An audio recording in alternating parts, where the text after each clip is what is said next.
Hello and welcome back, everybody. Today we're going to be talking about issue 1 for Gwenpool, and I have to say my expectations for this were somewhat high.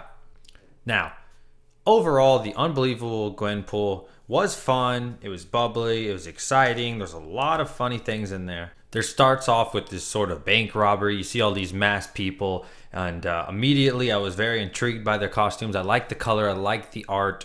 And it really captivated me. I feel like, this is really cool, man. I like the bank robber aspect of it. But of course, no other than Gwenpool comes out with her gun, and she stops these guys because she hears what's going on. Now, this whole bank robbery was the prologue. It actually mentions that, and it even tells you, hey, this is not my full story. Like, she's very aware that she's in the comic book, similar to Deadpool, but it seems like she doesn't even care.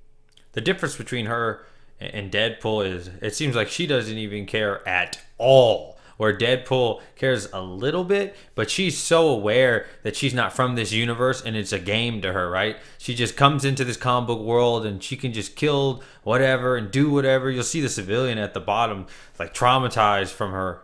Eventually Gwenpool does take over these bank robbers, but the people are so scared of her that they call the police on her, and Gwenpool is basically getting framed for doing something illegal. Here's a really funny scene. He says, he's going to kill us. Quick, hack something before he kills us. Now, this is Gwenpool's temporary sidekick. We don't know if they're going to be sidekicks forever, but, they become friends and they're going to be working together.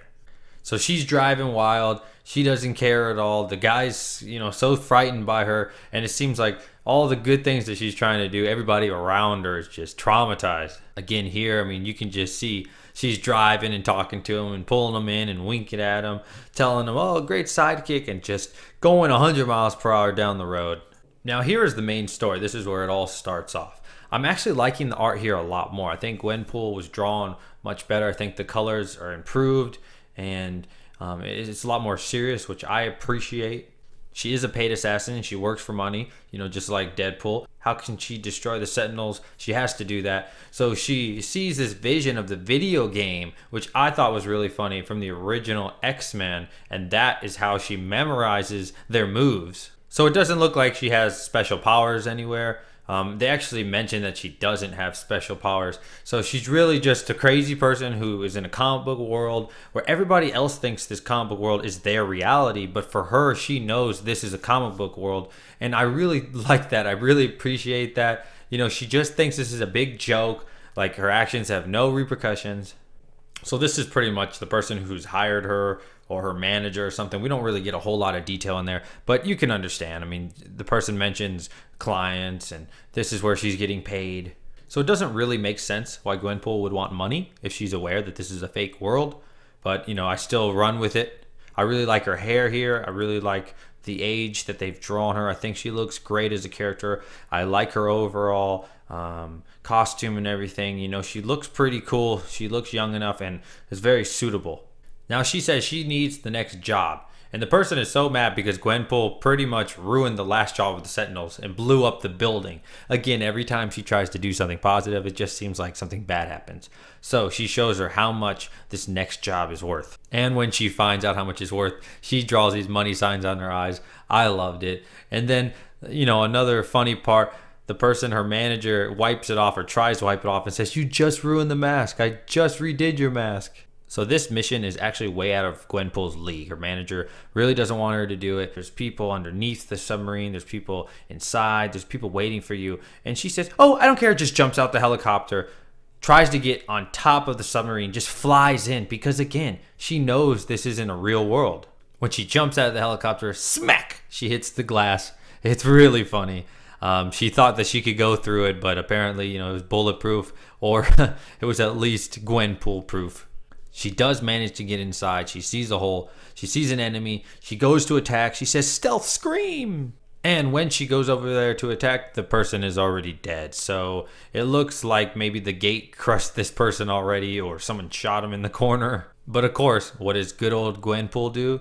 Shoots him anyways. Just gives him another shot, just to feel good about herself. So she's on a mission to kill a specific person named Toothedon. I am probably butchering that, but this guy has been butchering everybody. He's been massacring everything. All the hard work is done, of course, for Gwenpool, and What does this man get for saving the day?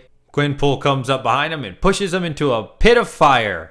She says, well, I wonder who that was. You know, she doesn't even care who it was. She doesn't have any feelings for this person. It's like she doesn't understand that these people in this world have their own feelings. Maybe he was a father. Maybe he was a mother. Maybe, not a mother. Maybe he was a father.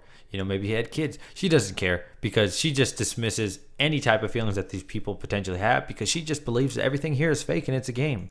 So Gwenpool does the unthinkable and takes the credit for this head, completes the mission, is about to get paid those big bucks, and the manager is feeling like, what? So of course Gwenpool, she needs more money, right? She wants to go on another mission. She doesn't care. She's not worried about dying. This big, powerful looking man or monster, he says, you will bow down to me.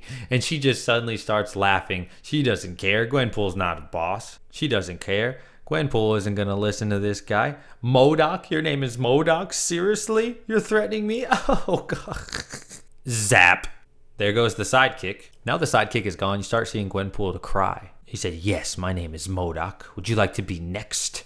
Or would you like a job? So it looks like she might be getting an upgrade, you know? She might be getting a new manager in place. And she's actually bowing down to this guy. Now, is she serious? We have no idea.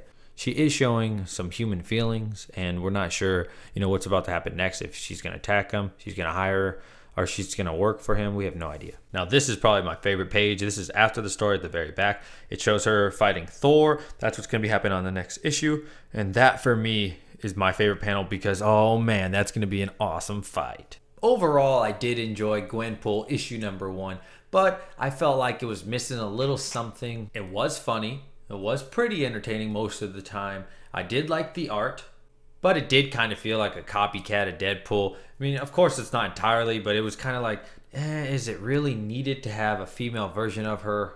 My favorite thing about Gwenpool is definitely the aspect that she knows she's in this comic book, but more that she just YOLOs everything. You know, where Deadpool, in my opinion, he's aware, but he doesn't necessarily just run out and charge and do whatever he wants. He might think a little bit about it. And Gwenpool looks at this like a video game, right? Like she's holding the PlayStation controller and she's just doing whatever she wants, and everything she does is wrong. Overall, it was a pretty good issue, and I'd give it a good solid 6 out of 10.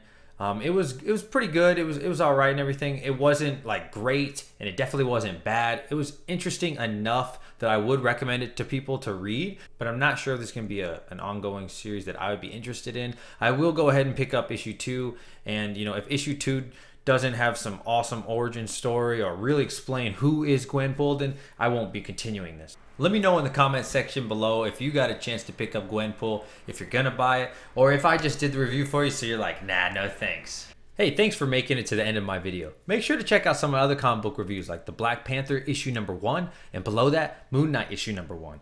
Both of these are brand new comics. They're really great. I enjoyed them even more than Gwenpool, and I think you'll enjoy it too. Make sure to subscribe. And also check me out on my social media. Until next time, everybody, I'm Comic DJ, signing out.